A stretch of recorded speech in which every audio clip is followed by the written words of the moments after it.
Hello, everyone. Thank you so much for joining Hashtag No Limits. I am your host, Shelly Kino, and Hashtag No Limits is about people who society has placed limits upon, but who are busting through those limits. Ophelia says in Hamlet, "We know who we are, but not who we will be." I believe that to be 100% true, and that there is no better example than the caterpillar turning into the butterfly. If you don't know, the caterpillar literally dissolves into its cells and then it reforms into the butterfly. While it's still in the cocoon, though, it has to struggle to get out of the cocoon in order for its wings to be strong enough to take it everywhere it wants to go once it gets out of the cocoon.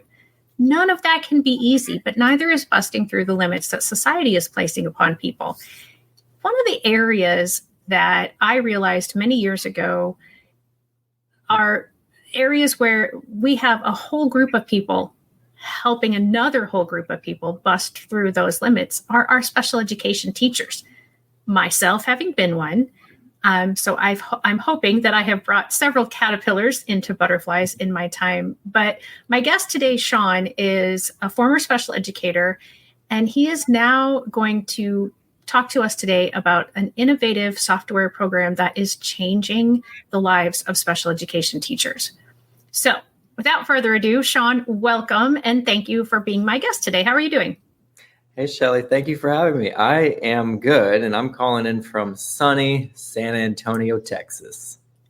And he says that because when I met him, he lived, how did you say it? Across the street from Chicago. And so when we joined today, I was like, "So how's the weather in Chicago?" He's like, "I don't know. I'm in San Antonio and I kind of live down here now." And I'm like, "Oh, okay." So Sean, we met at an educators conference. And what was it that drew us to each other? What do you have for us? Well, Shelly and I connected really out of a love for special education. And if I remember correctly, Shelly, I attended your session that you were presenting. You did. Yep. And I had a fantastic time. And I really love going to special ed conferences to really collaborate and brainstorm with people who are in the classroom doing amazing work. If you want to be encouraged and inspired, go find your local school. Obviously, ask them first, but stop into a special ed class and you will leave inspired. I promise you. Yes, 100%. I agree with that. I might be a little biased, but I still agree with that. Yeah, so it was wonderful to meet Shelly. And, I think there's a whole crop of people out there really working day and night sometimes to support students with IEPs. And this is, I am on a lifelong journey, and I think, Shelly, you have been as well. Yes. And so for anybody who might be tuning in who doesn't know what an IEP is, it's an individualized education program. And I am not going to show you the name on this one, but this is one, so you can see how many pages it is, okay? These are very daunting documents. These are the documents that drive special education. They are very individualized. They have a lot of thought put into them. And that thought comes with a lot of meetings with different people and spending, like looking up different practices, checking off a lot of boxes. There's a lot of redundant boxes in there. Sometimes it's having to go back and look at a previous IEP to see if a skill has already been attempted to be buffeted or if it's never been addressed. And I think my understanding, at least, of this program that you have developed helps streamline some of that. Because I will be honest, in writing IEPs, the average special education teacher, let me clear that up, spends between 15 and 25 hours. Is that the number that you have been given as well? If not longer. It takes a long time to write these documents. Right. And that's for one IEP. And so if you consider that a special education teacher has anywhere from 5 to 25 or 30, or if you're a related service personnel person, like speech has its own category. And I've known speech pathologists who have 75 students that they're writing IEPs for. So when you think about the amount of time just on the paperwork, just on the document that's driving the education, not even the actual educating part and the lesson planning part and all the other things that goes into special education. That's a lot of time. And so I was really excited to learn about your software because our mental health as special educators is just plummeted because we spend so much time doing this paperwork. Yeah, wow, I have so much to respond to there. So first of all, Playgrou IEP, the company that I founded and now run, our mission is to build tools for special educators so that they can then better service and support their students with IEPs. For those that don't know, special ed it's governed by a federal law, and the IEP that Shelley was speaking about is a legal document, and it's very much a legal document, and it's written somewhat like a legal document. And unfortunately, they're dense, they're complex, they're formatted sometimes in weird and strange ways. And if you're not trained to read them, they're very intimidating. So you take that situation and you combine it with teachers who are dealing with a whole bunch of things right now. The last thing that they have is time. And these documents are very, very intimidating to read, especially if you have 10 or 20 or 50 students with IEPs in your class. It's overwhelming. Prior to starting Playgrou, I was the director of special ed in Chicago. And it was a lot of work to try to figure out, how do I take this really complex, dense document and present it to my gen ed teachers in a way that's palatable, that's easy to understand. And every school is doing this. Schools are creating IEP snapshots and kind of doing everything in their power to make it easy on gen ed teachers so that students are serviced. And I thought, this is crazy. Like, there's no tools to help with this. This is not right. And so when I left my school in October of 2021, I decided, you know what, I'm going to build all the tools that I wish I had as a director of special ed. So Playgrou really is a larger caseload management platform.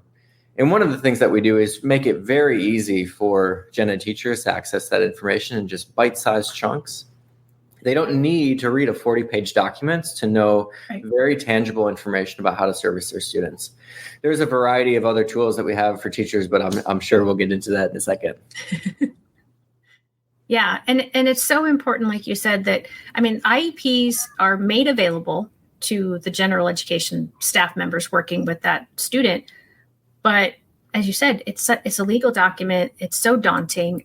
In all of my time as a teacher, always making the available to the teachers, hey, if you want to look at the IEP, here's where you can find it. I only ever had one teacher take me up on that. And then when she did, she still didn't really know what the things meant that I hadn't already shared with her. As you mentioned, the IEP snapshot, I always tried to share with my teachers. Here in Southern Illinois, we usually start about the middle of August, and I tried to get them the documents that are the pertinent parts of the IEP, like their present levels of performance, their goals and objectives, and their related services, to the teachers by August 1st, so that they at least could have some time to digest as they were, trying to plan that first couple weeks of school and where everybody should sit and how the classroom should run. But I didn't always, give them every piece of it because it was too overwhelming. And all those other pieces are, they're important, but they're not the meat part of the IEP. As I was talking, I was focused on special ed teachers, but absolutely gen ed teachers should be spending time with that special ed teacher, giving input into the present levels of education and academic or functional performance, and giving input into the kinds of goals and giving input into the accommodations. But again, time constraints often hinder that. So this is why your program is so exciting to me. Yeah, we're kind of in a perfect storm post-COVID in special ed, which is you have really a teaching crisis. There's just not enough teachers out there. Post-COVID, teachers are leaving the profession. There's always been a special ed teaching shortage, and then that really gets magnified post-pandemic. So you have that situation. On the student needs side, student needs post-pandemic are ever increasing. And so you have more students than ever that require specialized services. And at the same time, you have like no one to support and service those students. And so something's got to give. And what I'm really excited about is actually technology bridging some of that gap. Technology will never be the end all be all in special ed. It's a very human profession, and it requires passionate, dedicated, hardworking people. It's human on human. However, there is a real opportunity for technology, particularly AI, to alleviate a lot of the paperwork burden, a lot of the administrative tasks, so that teachers can actually do what they got into the profession to do, which is to teach and to spend time with their students versus spending time with spreadsheets and paperwork and technology that doesn't work. Yeah. And I have to pause this wonderful conversation just for a second, because I just popped up and I didn't tell anybody else to do this. Fran is a follower and she knows how this works, but I forgot to tell anyone else who's watching. I love it when the watchers interact with us. So if you would do me a favor and just put, hashtag live and tell us where you're watching from. And if you're watching this in the replay, do hashtag replay and tell us where you're watching from. And if you have any questions or comments for Sean or myself, put that in the chat as well. If you are watching on Facebook, I think you might have to give StreamYard, which is my platform, permission to use your profile name and picture. Otherwise, if you don't care, it'll just come up Facebook user. So I won't be able to call you out directly like I did with Fran. But so please let us know that information if you're watching. And thank you for watching. And if, like I said, any questions or comments, be sure to get them. And if you're watching this in the replay, I will be sure to share them with Sean to make sure that if it's a question for him, he can address that. Okay, sorry. So back to I was so excited to get into this conversation. I forgot the business housekeeping side of things. So tell us, and at any point, if you want me to pull up the website, because I know you have a demo on the website, we can show that demo, or if you just want to talk about it, because obviously being the person who created it, you know it inside and out and all of the great and wonderful things that it can do. Yeah, sure. So we at Playground, we actually have two technology tools for schools. There's the larger school-wide platform called Playground, and then there's a brand new tool that we just launched. We're so excited about it, IEP Copilot. And you know what? We're gonna dig into the IEP Copilot first, because that's a really exciting new tool. And so what we did was actually build a tool that uses AI to write portions of the IEP. And so if you're not familiar with what gets written in the IEP, you usually have, the way it's formatted is you write a blurb about the student's present levels, what their strengths are, what their areas of need are, what they're struggling with. And then eventually you get into writing goals for that student. And the goals are really like, this is what we're going to work on throughout the next school year. I don't know about you, Shelly, but the goals, my teachers always struggle to write great goals. It's just a hard thing to do. You spent all this time writing the first part of it, and then you just got to do goals. And you don't just have to do a goal. You got to do 3 goals. And you don't just have to do 3 goals. You got to write 3 benchmarks usually for those goals. And it's just a lot.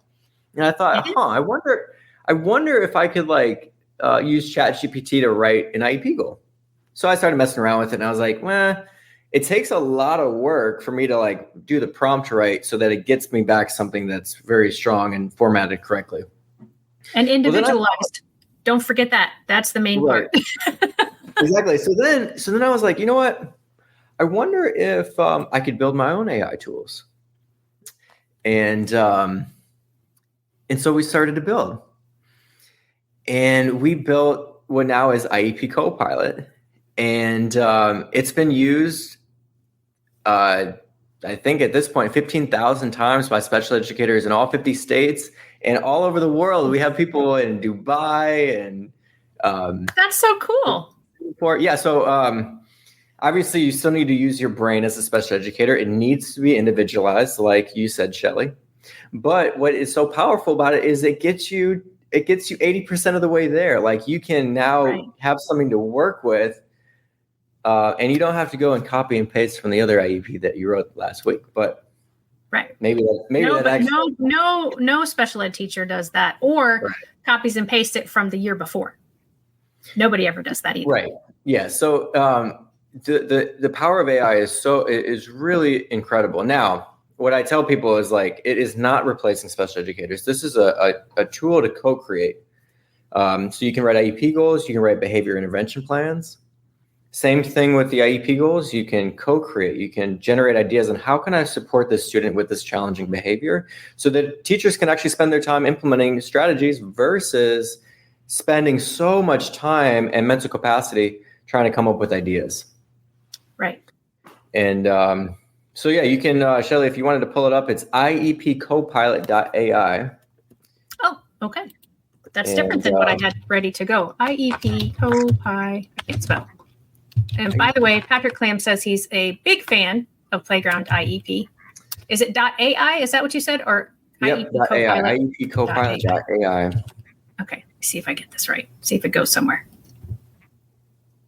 It's spinning. It's going somewhere. Okay. Oh, you know what?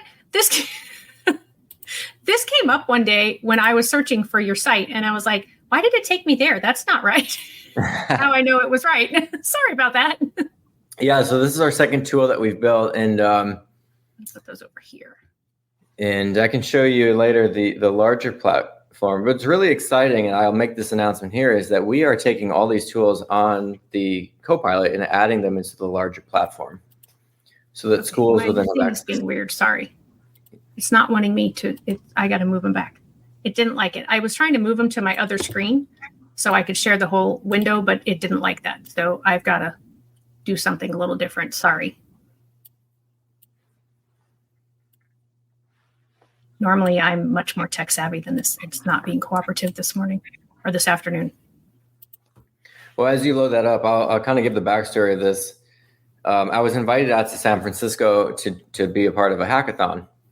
And I'm a little technical, but I'm not like San Francisco technical savvy.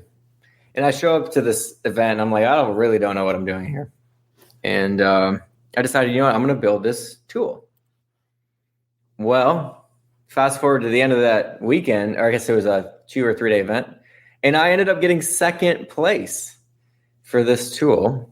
Nice. The original tool, which then turned into this larger platform. And, first place, I'll tell you this, first place got $10,000, 10 grand. And second place got a picture with the judges. But that's okay. That's I was just excited to be on stage. It was wonderful. Kendra Klamm says, have loved getting to see Playground grow. Thank you, Patrick and Kendra and Fran, for your comments. All right. So we have the Copilot pulled up, and what we've done here is just create different tools for different sections of the IEP. This right now is completely free. And all the tools that you see here are going to stay free. And it's so free that you don't even need to log in to at least use the goal writer. So Shelley, click on the goal writer. Okay. And we're brought into a place to generate IEP goals. So Shelley, I'm going to have you generate one. You can pick a grade level. Okay. Let's see. I'll just pick 5th grade math. Okay. Now in the skill area, before you hit submit, this is where we want to say like, what type of 5th grade math goal do we want? Are they working on multiplication or fractions or whatever? Division with fractions. Okay, division with fractions. And before you hit submit, what's cool about this is that you can really be very specific there, very broad there. You can even include, let's say, a common core state standard, or if your state have this, you can just copy and paste the standard right in there. And what this is going to do is, now you can hit submit, Shelley. Okay. The AI is going to consider all these things. You can watch this fun little GIF, and then it's going to generate our IEP goal. Wow. It creates our goal. It creates the benchmarks. It even creates activities for those benchmarks. Oh, my gosh. And what Shelley mentioned earlier, and I will definitely reiterate, is like you then need to go in and customize it and personalize it for that student. but you have something to work with.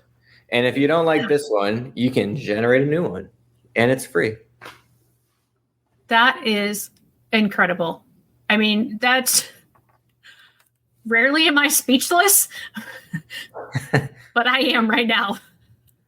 That is, I mean, oh my gosh, to be able to just have that information at their fingertips and for it to be free. And like you said, you could, to take a state standard, every state has slightly differently worded standards. I think in general, they're all basically the same, but definitely took a Common Core standard.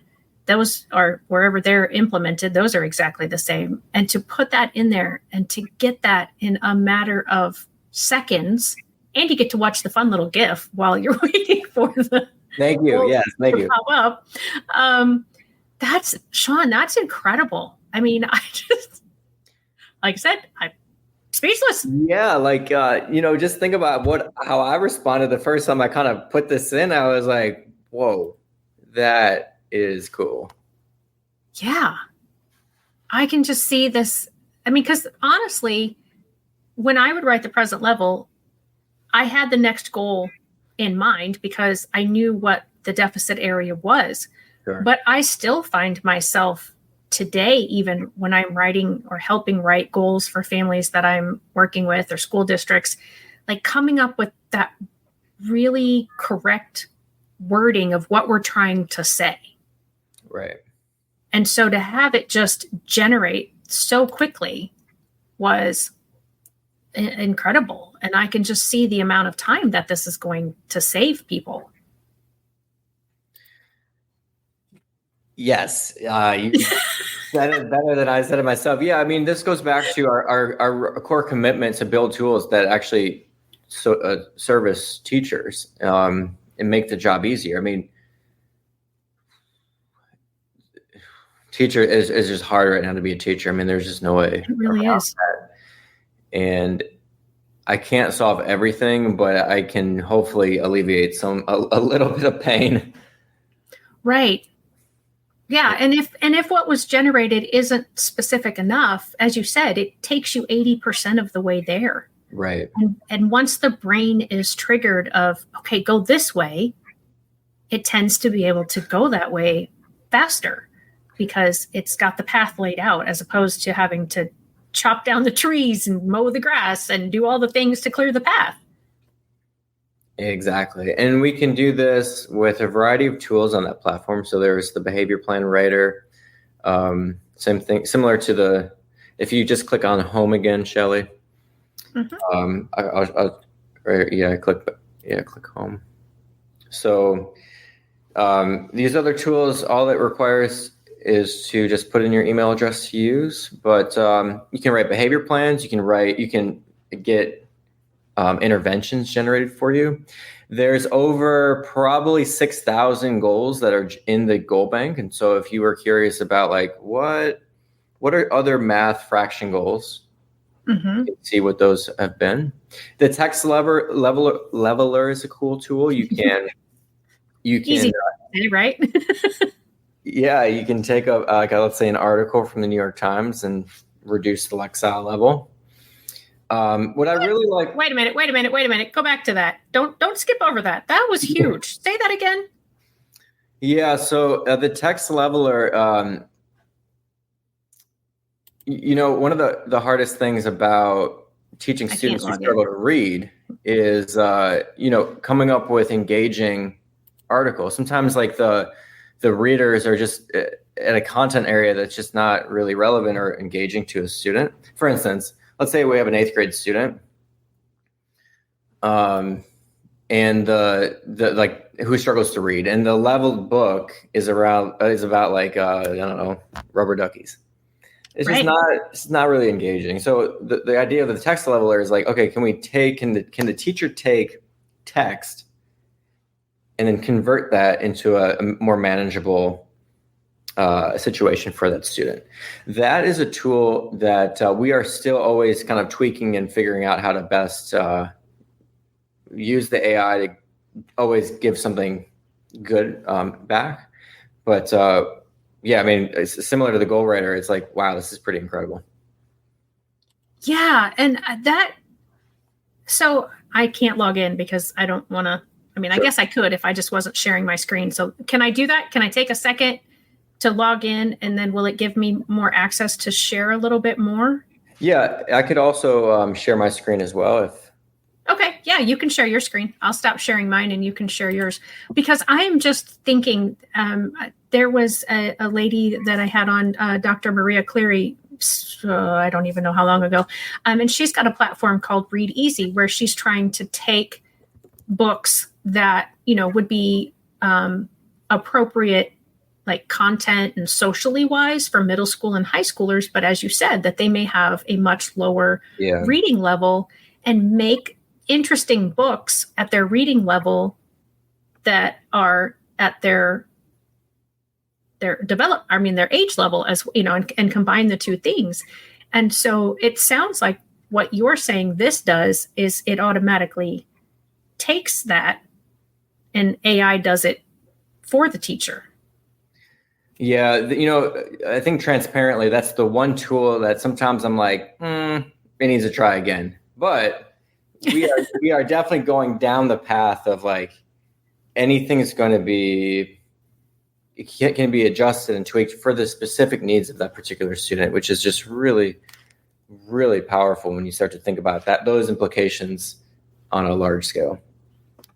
Yeah, that is incredible. I mean, just the first part, and now the text leveler, and I mean all the writing the behavior intervention plans. I mean, we could spend the whole time just delving into each little component of Copilot, because as an IEP consultant and working with families across the country to make sure that their IEP for their child is appropriate, I see so many things wrong.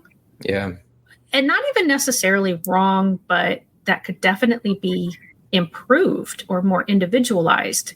And to have this tool where I could say to these school districts, if you go to this website, it will help us come up with at least ideas. Maybe we don't specifically use the idea that's generated, but at least it gives us a direction. Right. I'm going to share my screen here and let me know if, okay. Can you see this? Yep. Okay. I'm going to show you some things. I'll show you the behavior plan writer, just to your point. Like, it just is so helpful to help kind of co-create. So Shelly, if you would pick a grade level for me again. 8th. Okay. Ooh, 8th grade. And what spicy, challenging behavior does this 8th grader have? The child is sleeping during class. Classic. Sounds like an 8th grader. And so this is going to generate again. And this is probably not going to come out in the format that the IEP writing system will want, but it's going to do a few things. So it's going to come up with a goal for that behavior, to address that behavior, objectives, intervention strategies. Nice. Replacement behaviors, reinforcement strategies, and then how do you monitor it and evaluate it? This one that just presented is pretty bland and generic, but again, if you were to feed the AI something really specific, it's going to come up with a whole long list of different ideas to address that behavior. Yeah. That's incredible. And I mean, you obviously have been in special education, because all the parts that go into a behavior intervention plan, the intervention strategies, the replacement behaviors, the reinforcement strategies, and knowing what a behavior intervention plan is supposed to have in it, and what makes a good behavior intervention plan. So for those who are not familiar with why somebody might have, or what a behavior intervention plan does, would you explain that a little bit, please? Yeah, sure. So sometimes students require support with their behavior. And that usually happens anytime the behavior is impeding their own learning or the learning of others within the school. And so a portion of the IEP, it's kind of adjacent to the IEP, which a behavior intervention plan. So there's a plan that's written to really address the behavior, but also like to understand like what is the underlying kind of what's underneath that behavior. And so the plan is written to address that kind of as on a holistic level, to really put the student in an environment where they can now access learning as well as their peers. Shelley, fill in the gaps there, but that's pretty high level. Yeah. And with the behavior intervention plan, the idea of the intervention strategies and the reinforcement parts is, what are the adults doing differently in order to help that child be able to access their curriculum, as well as help others be able, as Sean said, if it impedes their learning or the learning of others. And so it really addresses, or it's supposed to, what are the things that are causing this behavior? And how do we address those in a more positive way and fulfill the need of the student?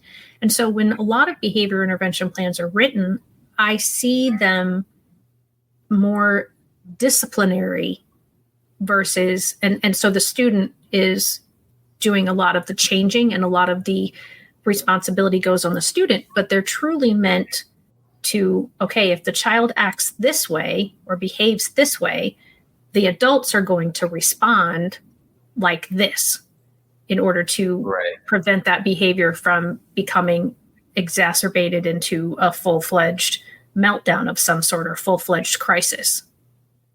And so having those interventions embedded in there helps people hopefully think outside the box. Because I'll be honest, I use AI to do some of my descriptors for my podcast, when guests are coming on. And the way that it words things is beautiful. And it usually knows more. I'm like, how did it figure that specific information out when that's not really what I typed in there? Right.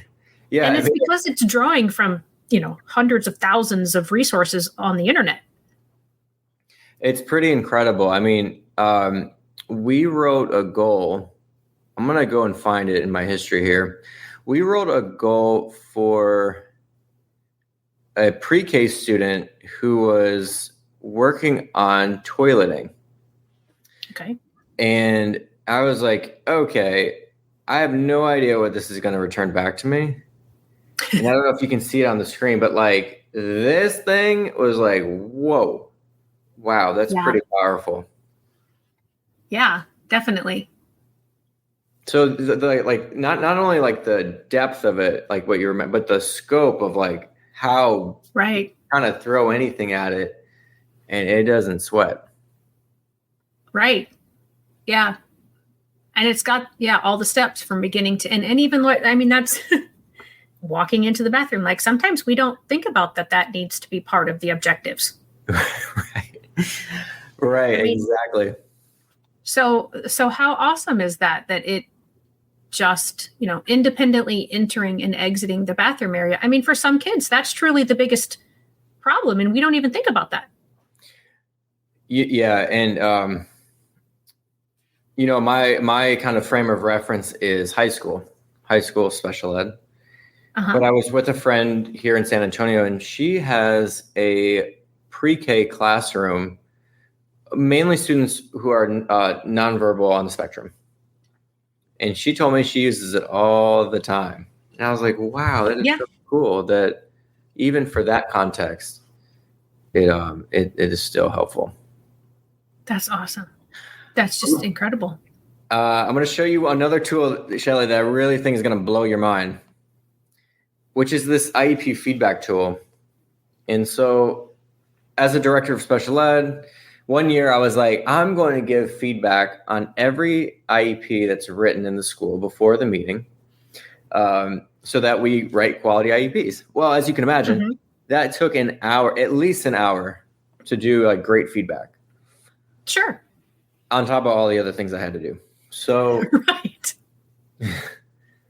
It's a great idea on paper, Sean. Yeah, Carrying it out, you found out differently.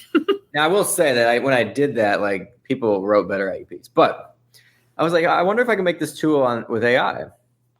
And so we created this, basically an IEP feedback coach. And so what this does is you can copy your present levels blurb, you can paste it in here, and it's going to give you feedback as if this is an IEP feedback coach. So to give you an example of this, I took an IEP that I wrote, or that somebody wrote many years ago, and I put it into just pasted it here in a Google Doc, and then I went and swapped out the name. So we don't want any to expose any confidential information. So make sure if you do this, put it in a Google Doc and just find and replace the name. So this is really a fake student. So I'm going to take this kind of the area of need blurb that was in the IEP document. I'm going to paste it into this section here, and I'm going to hit submit. And this is going to take a little bit of time, but it's going to come up with feedback as if it's an IEP feedback coach. Whoa. Yeah. You just took my job away, Sean. I'm not telling people about this part of your program. Or I just supercharged you, Shelly. You don't have to tell other people about it. You can just there you go. There you go. I'll just take when they send the IEPs drafts to me and I'll plug them in here. Okay, perfect. We got it now. Like any of these other tools, it has to be paired with, obviously, your special education brain. Right. But it gives feedback. It provides potential improvements. It then redrafts the text in a way that's more clear and easier to read for parents, like more parent-friendly language. We are pretty excited about this tool. And really like the future. I mean, we are just scratching the surface with what we can do. I mean, these are the main tools. Now we're building more. Texas has their own standards. And so we're going to build a Texas specific one. We want to build tools. Yeah, I can't give too much away, Shelly, but we have really exciting things coming down the pipe. Well, that's amazing. I mean, just the stuff that you have shown me already is phenomenal. And I can see the amount of time that it is going to give special education teachers back.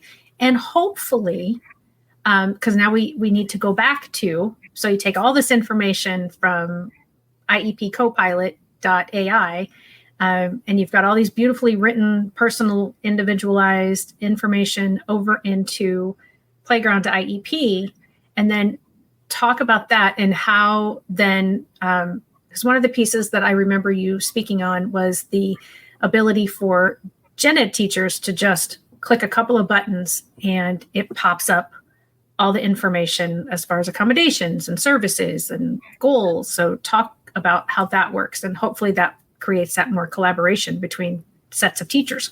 Yeah. Thank you for that intro. I'm going to show another demo. I think this is best viewed.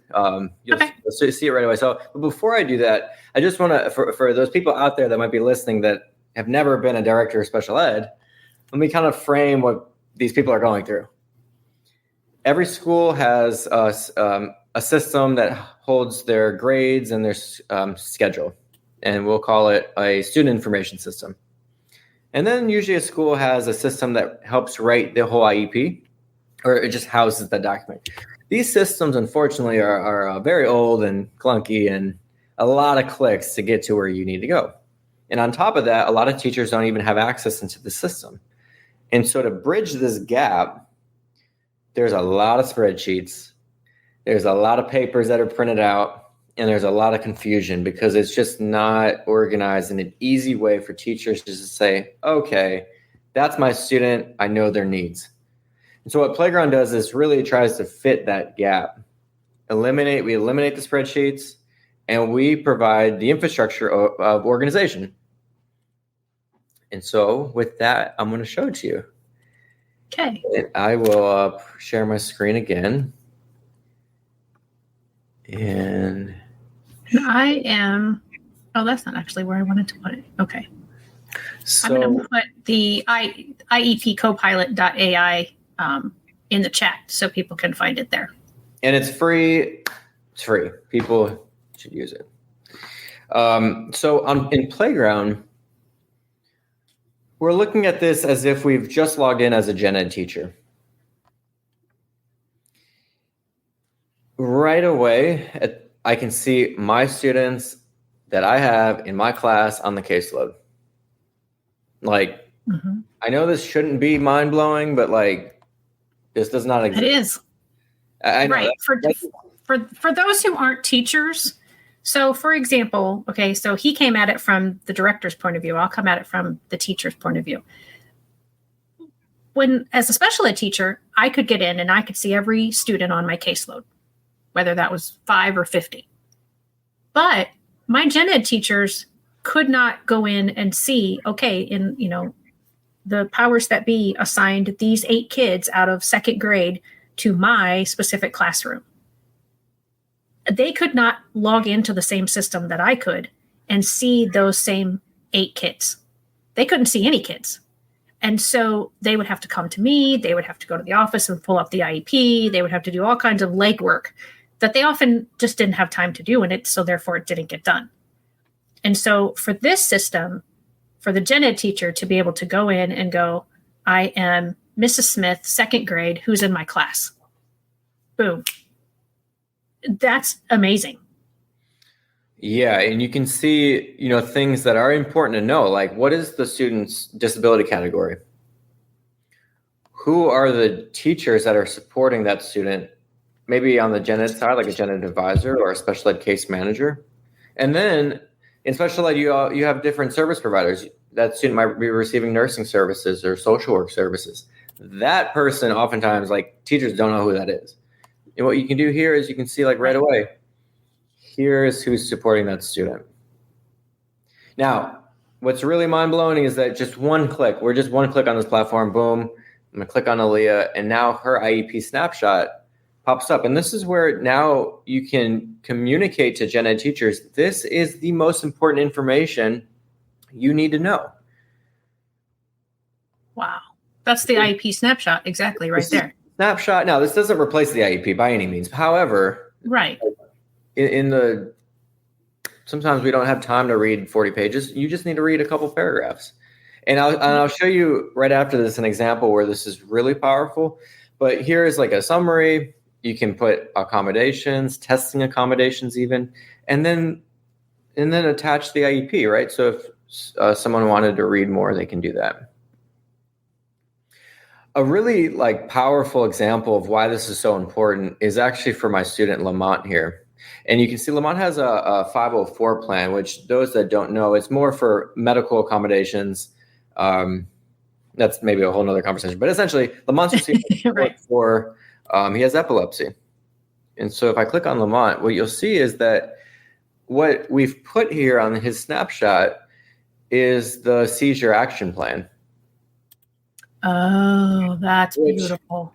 That is so important. I mean, think about if your student is having a seizure, you're like, what am I supposed to do? And right. You're always one click from that right here. Wow. Oh my gosh. So I just recently, I put out a reel because I had a student who had PTSD, and his triggers were known to certain members of the staff, but they were not known to all members of the staff.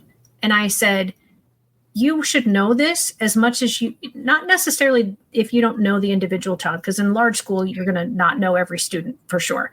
But just knowing, if you are running across a student and they're having this behavior and this behavior and this behavior, that you might need to call somebody else or, maybe implement this. And I said, to me, it's the same as if somebody has a peanut allergy or has epilepsy. You're going to know that if a child is behaving with this characteristic or that characteristic, these things need to be noticed and be acted upon. And that is so huge to have that at their fingertips like that. I'm just going to sit back and not speak because, everything that you are showing me is so phenomenal and so useful. Yeah, I think it's best described with this little story. We were onboarding special ed team in Chicago. So we were in the school doing a professional development to get the gen ed staff members logged into the platform and familiar with how it works, and so they can go and view all their students. And I was going through this presentation very similar to how I'm doing it with you, and interrupted rudely. The guy in the way back, I mean, it was a long classroom, way in the back. He just sticks his hand up and he goes, excuse me. And I'm like, yes. He goes, it's heaven. It's beautiful. And he was talking about the snapshot, because up until this point, it's so hard. And it shouldn't be hard. I mean, this is ridiculous that we're even at this point. But, teachers want to serve their students at full stop. And we are committed to making sure that they can do that easily. That's just evident in what you have put out, and it's just incredible. And I haven't seen everything. I mean, some of those boxes we didn't even get to look at today in the IEP co-pilot or on the playground. Okay, I do have to ask though. All right, because playground and IEP do not sound like words that should go together as an educator. So where did you come up with the name Playground IEP? That's a good question. I think unfortunately there's like some trauma associated with the word special education or the word IEP. Mm-hmm. And it feels like a lot of work. It feels like paperwork, or it just feels hard. And what I wanted to be true about not just the name, but the platform is it is a place that is fun to be or easy to be. Like kids love being on the playground. Right. And at the same time, I don't want to put I didn't put too much thought into it. I was just like, hey, what do you think about this name? And there are people who are like, yeah, go with that one. So what's funny is that there's been so many people who call it IEP Playground. It is Playground IEP, but IEP, here we are, IEP Playground. Yeah. I'll be honest. I was one of those people I had to because when I was typing up the graphic for today and making the announcement of putting your name in there, I was like, IEP Playground. And I'm like, wait, is that right? And then I had to look, I'm like, oh, nope, these go in the opposite direction. But it's just, it's just not, when I think about IEPs, playground is not the picture that comes into my head. And so I like that I can now try to associate that, like, you know what, this isn't a horrible place. Writing IEPs is, I'm one of those weird people that I did enjoy it. And like, I liked the process, and I had a whole schedule for myself. I was in one of those school districts where we had annual reviews at the same time every year. And so I would have like 3 or 4 days of annual reviews. And for those who don't know, an annual review, an IEP has to be looked at least once a year by the whole IEP team. And so my schools decided we were going to all do them in the spring. And so I had processes set up, this is what I need to start gathering, 3 weeks ahead of time. And there were some documents that I could do, not in bulk fashion, but kind of in bulk fashion, sure. Because it was just check boxes like the notification of conference or the recommendations page or, something along those lines where I could get a lot of it done, but then right at the meeting, have to go in and finish up some parts. And so I did enjoy that process and being able to put it down on paper, but the majority of people don't like that. I mean, they got, and I did too. I got into teaching to teach, to change lives, to inspire the next generation, to make our society better. And you don't necessarily do that on paper. Although we have to remember that paper document, as you mentioned earlier, is a legal document. It is supposed to take a team of people to develop it, and then also to have that discussion because the parent is part of that team. So making sure that everybody understands what's going into this person's education.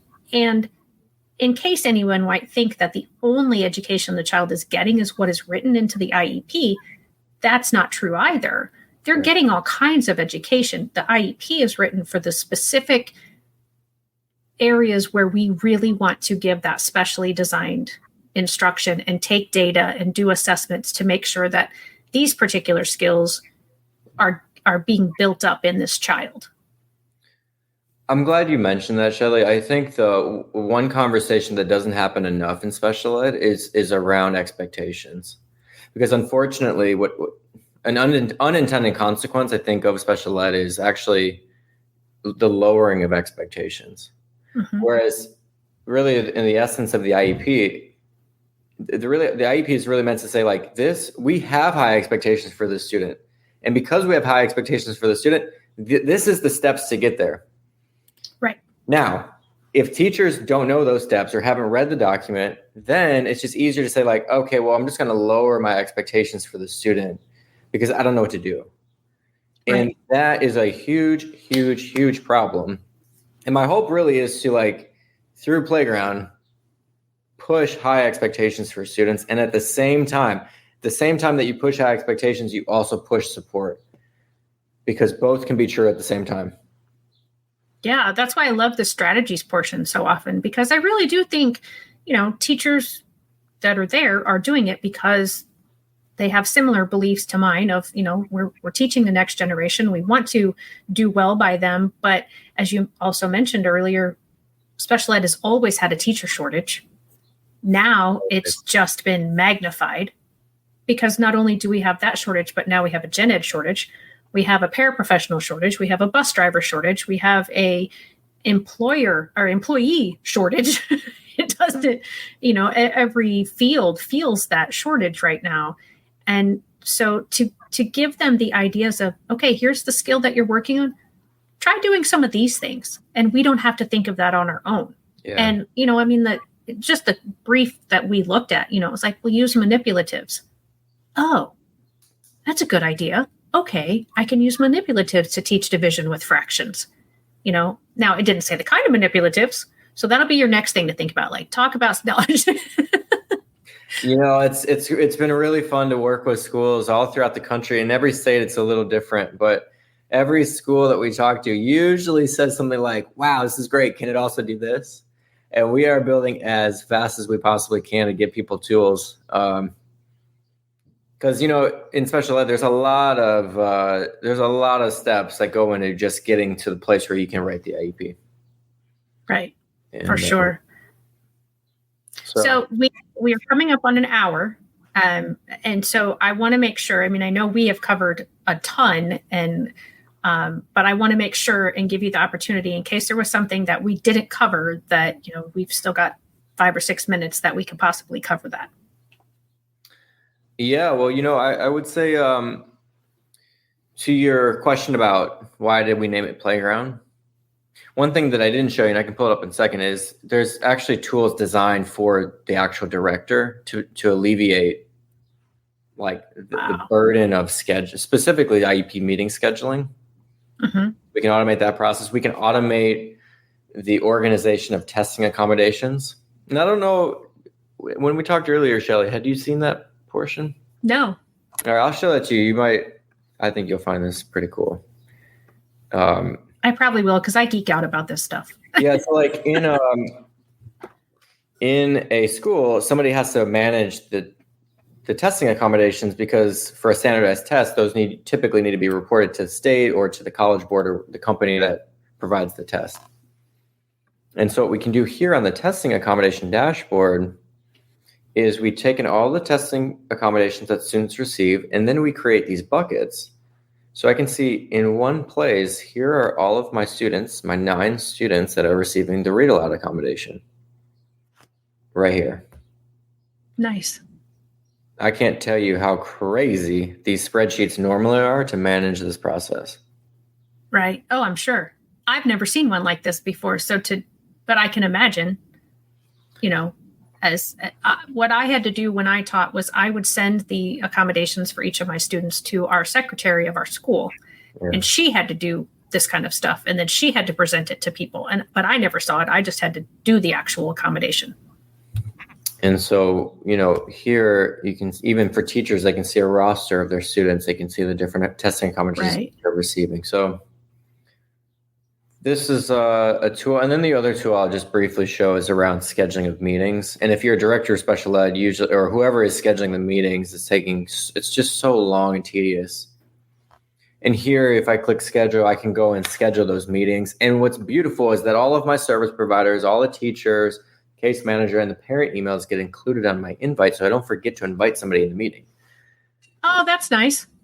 Yeah. Nice little safety feature. Yeah, because I always forgot to invite Nurse King. And Nurse King, if you are watching, I am so sorry. He was so kind and gracious.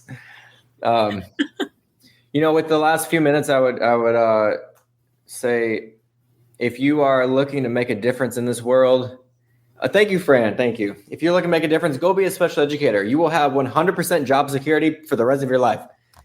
Yeah. And then if you are in a school or know someone in school, we are piloting with schools all throughout the country, and we would love to support your work. You can find us at playgroundiep.com. And the other one is iepcopilot.ai. And Shelly, thank you for what you're doing. And you are a master IEP coach. I am. I'm pretty sure I met with the master IEP coach. Catherine? Yeah, I met with Catherine. Yeah, we had coffee. Oh. Catherine's great. Master IEP coach, yeah. I recommend that. And yeah. Thank you for having me on here, Shelly. Yeah, absolutely. And thank you to everyone who watched us and joined today and commented. I very much appreciate that. If you're watching in the replay, make sure that you let us know that. And the best way to contact you is through either of these websites or just the Playground IEP website. Playground IEP, you can actually sign up for a pilot there. Okay. Or you can just reach out, Sean at playgroundiep.com. Okay. So you heard it here. Oh my goodness, all my teacher friends, I can't wait to share this episode with you because I know how much time this is going to save you and what a great resource this is. So Sean, thank you for developing it. And I know Ian is somewhere in the background of all of this. I got to meet Ian too. So, and all of you, I'm sure it's not just the two of you, but whoever is on your development team and what you are doing for special educators around the country. I'm sure they, can't thank you enough either. And their families, you're giving them time with their families. You're giving them their sanity back. I hope so. I mean, that's huge. I can remember spending weeks before that annual review season. I didn't see my family. I didn't see them a lot during the year, but I definitely didn't see them during that time. So thank you very much. Thank you for being my guest today. And everybody who joined, thanks again. And we'll see you next week. Bye-bye.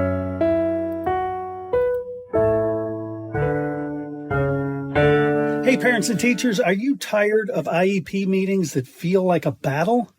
Let's put an end to the tension and create a collaborative, calm, and respectful environment together. Shelly Kino, your go-to IEP consultant, can transform your meetings into positive and productive experiences. With Shelly Kino, your child is her top priority, your voice is heard, and you become confident. Shelly Kino is making the world better for all, one IEP at a time.